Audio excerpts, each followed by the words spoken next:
தொகுதி மறுசீரமைப்பு அப்படின்னு ஃபர்ஸ்ட் இந்த பொருளையை கிளப்பினது யாரு? மாண்புமிகு முதலமைச்சர் ஐயா ஸ்டாலின் அவர்கள். கடிதம் போடுறாரு, எனக்கு டெல்லியிலிருந்து சொன்னாங்க, எனக்கு தகவல் வந்துச்சு, எனக்கு ஒரு இன்ஃபர்மேஷன் இருக்கு, 848 சொன்னாங்கன்னு பிரச்சனை ஆரம்பிச்சது அவர்.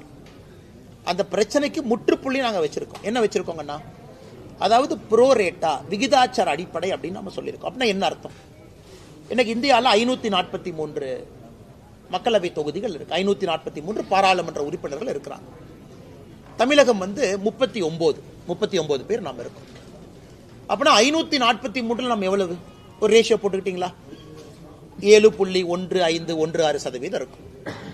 7.2% குறைவு. நாளைக்கு அது 600 சீட்டோ 700 சீட்டோ 800 சீட்டோ 900 சீட்டோ அது வரும் பொழுது விகிதாச்சாரம்னா என்ன? இன்னைக்கு இருக்கக்கூடிய மொத்த சீட்டுல தமிழகத்திற்கு எவ்வளவு பங்கீடு இருக்கோ நாளைக்கு வரக்கூடிய சீட்டுலையும் தமிழகத்திற்கு அதே பங்கீடு இருக்கும் அப்படிங்கிறது விகிதாச்சாரம். நாளைக்கு அது 1000 சீட்டு போனாலும் அதே 7.2% தானே.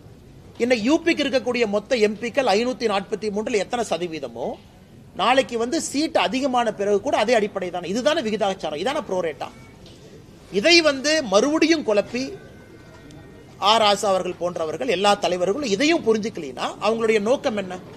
தமிழக மக்களை குழப்பணும், அடிப்படை பிரச்சனையை தமிழகத்தில் பேசக்கூடாது, தமிழகத்தில் சட்டம் ஒழுங்கு சீர்கேடை பத்தி யாரும் பேசக்கூடாது, லஞ்சலாவணியத்தை பத்தி பேசக்கூடாது, சம்பந்தமே இல்லாத விஷயத்தை பத்தி பேசிக்கிட்டே இருக்கணும்.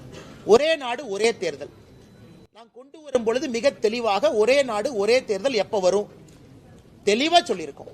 இந்த டேர்ம் முடிஞ்சு 2029 வர இருக்கக்கூடிய பாராளுமன்றத்தினுடைய டேர்ம் அது 2034 முடியும். அது முடியும் பொழுது ஒரே நாடு ஒரே தேர்தல்.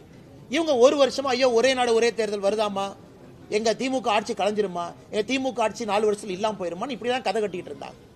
பாராளுமன்றத்தில் ஒரே நாடு ஒரே தேர்தல் என்று சொல்லும் பொழுது தெல்ல தெளிவாக எப்படி வரும் அப்படின்னு ஒரு கமிட்டி போட்டு முன்னாள் ஜனாதிபதி அவர்கள் அதற்கு தலைமையேற்று ரிப்போர்ட்டை கொடுத்திருக்கோம். அதே மாதிரி நாம தொகுதி மறுசீரமைப்பு என்று சொல்லும் பொழுது சென்சஸ் எப்ப வரும், டேட்டா எப்ப வரும், ஏன்னா ப்ரொபோஷனல் ரெப்ரசன்டேஷன் எப்படி வரும்? ஏன்னா உங்களுக்கு சென்சஸ் டேட்டா கூட தேவை இருக்காது. ப்ரொபோஷனல் ரெப்ரசன்டேஷன் அப்படின்னா தான் உங்களுக்கு சென்சஸ் டேட்டா வேணும், மக்கள் தொகை வேணும். இன்னைக்கு நம்ம ப்ரோரேட்டான்னு சொல்றோம்.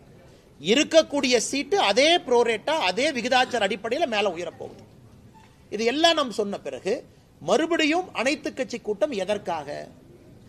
இதை தெல்ல தெளிவா அமித்ஷாஜி அவர்கள் மட்டும் இல்ல, பாரத பிரதமர் நரேந்திர மோடி அவர்கள் 2023 சொன்னாங்க, மக்கள் தொகை அடிப்படையில் தொகுதி மறு சீராய்வு என்ன பண்றோமோ அது இருக்காது, இது காங்கிரசினுடைய கனவு, மக்கள் தொகை அடிப்படையில் கொடுக்கணும், நாம் அப்படி கொடுக்க போறது கிடையாதுன்னு சொன்னாச்சு. சொன்ன பிறகு மறுபடியும் நீங்க குட்டை குழப்பறீங்கன்னா நீங்க தமிழகத்தில் நடக்கக்கூடிய பிரச்சனையிலிருந்து திசை திருப்புவதற்காக நீங்க ஏமாத்து வேலை செய்றீங்கன்னு தான் அர்த்தம்.